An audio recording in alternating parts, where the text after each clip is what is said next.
Hello guys, welcome back to the channel. Today we'll be solving this problem from Educational Codeforces round 99, that is problem B, jumps.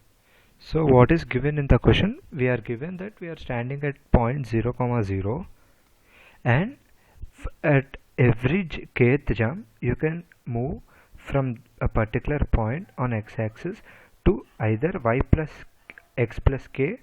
We'll consider this as x instead of y, or x minus 1. So you need to calculate the minimum number of steps required to reach the particular n, given n. So let's try to first brute force some solutions and then catch up with an exact solution.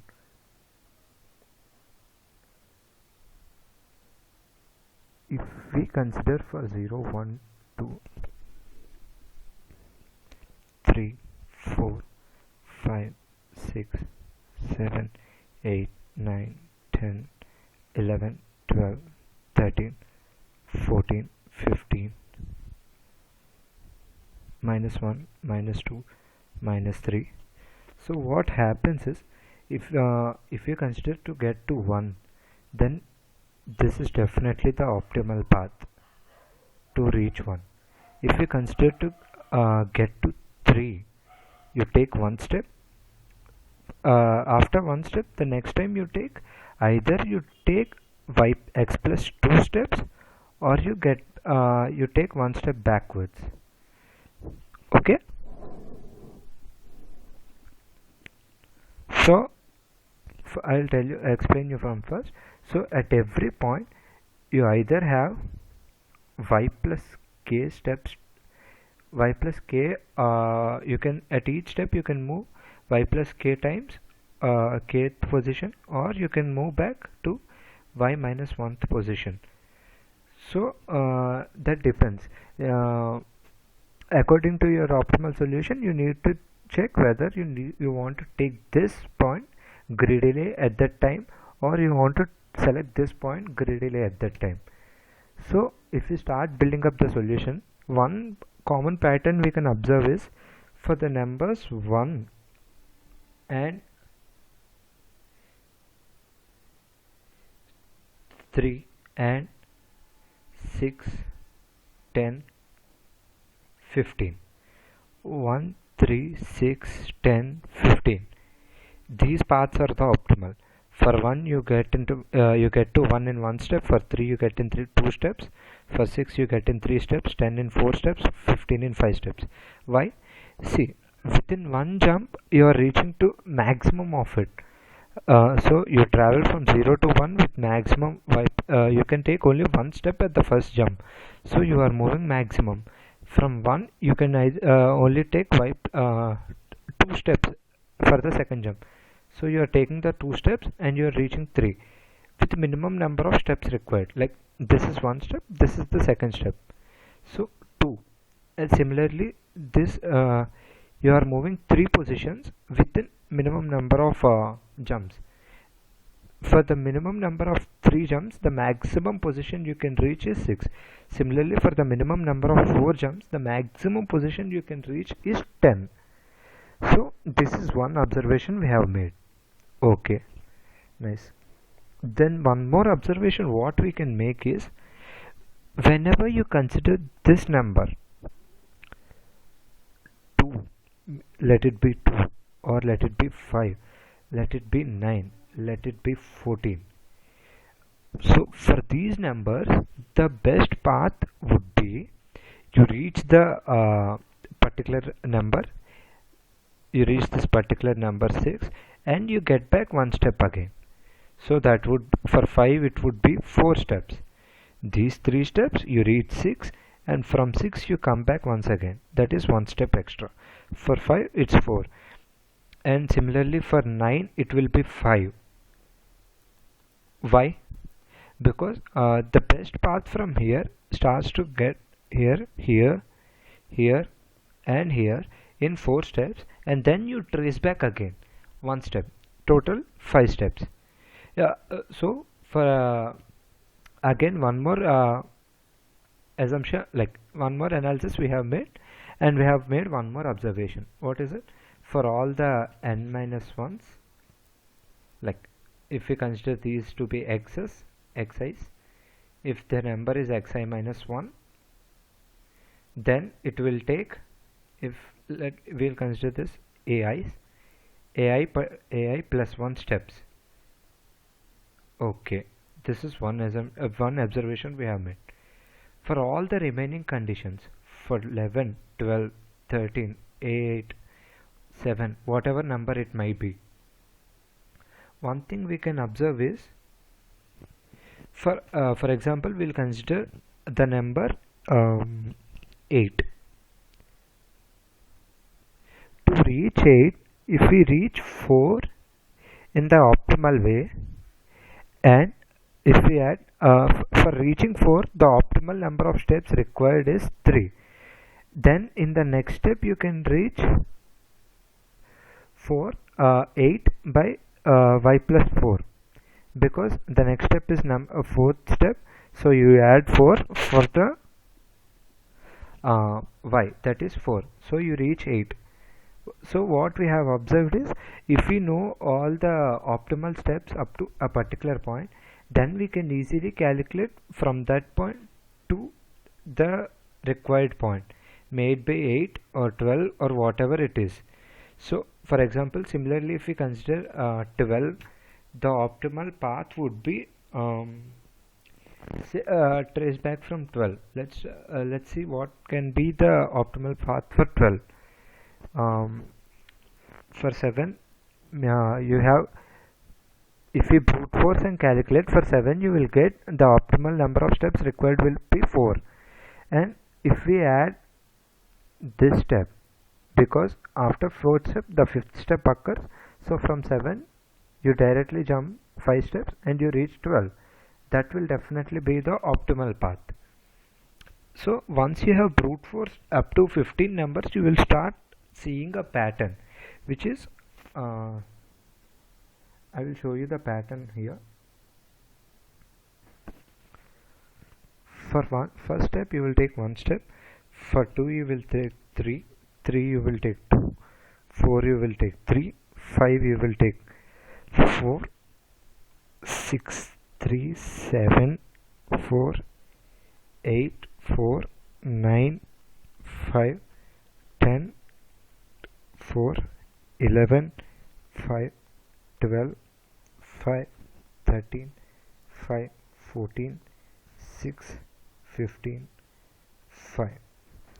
After brute forcing for up to 15 values, the observations that I made are the above stated observations, and once these are made, then immediately I have found the solution that if the number is lying from these ranges, that is this 1, 3, 6, 10, if the number is lying in any of these particular ranges, then the answer would be this plus 1, that is 4 plus 1, 5, for all the numbers except this number, n minus 1th number. Similarly here, from 6 to 10, if we consider, the answer is n plus 1, n plus 1. But for 9, it is this one plus 1. So here also for 15, the answer is this one plus 1. So what we can observe is, I will explain you once again. I think I have confused you guys a little bit, so I will tell you once again what I have observed. For 6, 5, whenever for 6 this 3. So one thing I have observed is, whenever he is given number, whenever the n is given as something of this pattern 10, 15 or 21, then we can directly return the optimal number of steps by calculating this pattern. Okay, but whenever the numbers are given like 2, 5, 9, 14, 20, etc., then we can immediately calculate the optimal path up to 20 or 21 or 15 or something, and add 1 to the answer and return it. Or else then what we can do is so we have basically covered this case, and 6 case is covered, 5 is covered, and similarly 10 and 9 are covered. And for all the other numbers, if you see this pattern, 11, 12, 13, they receive 5 as the answer. That is, the optimal number of steps will be 1 plus the above the number of paths required to reach the above this particular sequence number. Let's call this sequence to be Fs. So the Fs sequence number plus least Fs sequence number plus 1 will be the answer for that particular area. Similarly, here also we can observe least Fs sequence plus 1, least Fs sequence plus 1. Oh sorry, this one will return plus 1 because 3 is the part of Fs sequence. Again here Fs sequence plus 1. So similarly, this is how you calculate for all the n numbers. The proof of concept is not up to my understanding. I accept it, but this one worked for me. So what I did at first was for each number I have wrote a checker function which has taken the values, like which has taken the n values and calculated whether it is a part of this Fs sequence or not, and then again calculated for whether it is a part of this sequence, like Fs minus 1 sequence or not. If yes, then return this. If not, then return this plus 1 method, or else if then return this method. But that has given a TLE. So what I did was I have calculated initially an array, and I have filled up with all the values, all the Fs function values. I have filled it up. Like I have considered all the Fs values, and I have filled up this particular array, int array. Then what I have did is first I have calculated the n, and then I have calculated the I have taken the values, like if the answer is greater than or equal to I, and if answer is equal to I, this step is done for running the for loop. I will explain you the code.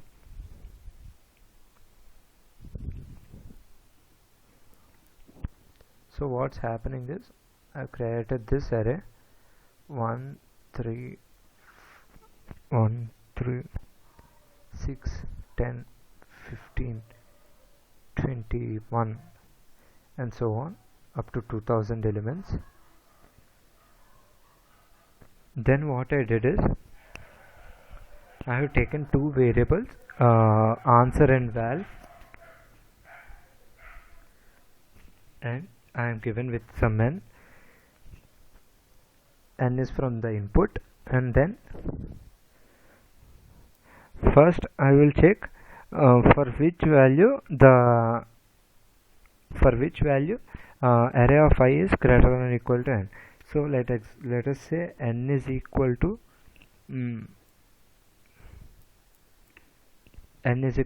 5. So I go from here to here and to here, and I see 6 is greater than or equal to n. So immediately what I have done is store the answer equal to I and value in it. So answer will be 2 and value is 6. And then what I have done is, if value is equal to n plus 1, that is if value is 5 plus 1, so then what we returned is 2 plus 1, that is 3 steps. Or else if value is not n plus 1, then we return the answer itself, that is 2 steps. Why? Because from this solution we can see for 5, for example for 5 it is taking 4 steps. Sorry, the array is filled with a 0 here initially, so the answer will be the index 3 and value will be 6, and here it will be 3 plus 1, that is equal to 4. So we have traversed the array, we have found out the next greatest element to be at the index 3, and we have taken the index, and we have checked whether if n plus 1 is equal to that particular value, that is array of 5. If it is yes, then we return answer plus 1, because from here we can see that is the step, or else we have simply return the answer itself, that is 7. I mean, that is the particular number is, like if it is 6, then we return 3, or else we have returned, or else if it is even 4, then we return 3 itself. That's how this code works. Thank you. I think you understand the problem. If you have any doubts, you can ask me in the description, and I will try to explain it again. Yes, I know this has some issues with my explanation, but I hope you will try to figure out by brute forcing once again, and you can come up with the solution yourself too. Sorry for the bad explanation. From the next video I'll try to do it better. Thank you, and please like, share, subscribe to the channel.